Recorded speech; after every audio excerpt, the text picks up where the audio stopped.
Fatima Àríkẹ́ Adé, mo ní o mọ̀ gbọ́ bí mo ṣe ń wí, mo ní o mọ̀ gbọ́ dídùn ẹnu mi dáadáa. Kò bá dákun jẹ́ ń bá ọ dẹnu gádé ní àwọn bàbá rẹ̀ tí wọ́n gbé bí ọlọ́mọ nílé Òṣogbo Òròkì ọmọ Sálá.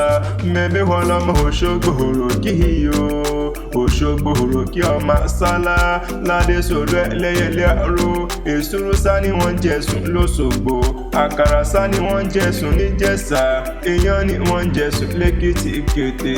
Àríkẹ́ Adé, èsúrú bámbá sá ni wọ́n jẹ̀sùn bí n bá wá kí ọ sílé àwọn bàbá rẹ̀ tí wọ́n gbé bí ọlọ́mọ gangan ni.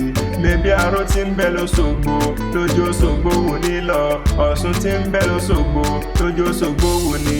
Tarógbó tí mọ̀ jẹ́ sí ń bá jọ sùn lè mọ́ lóṣogbo ni.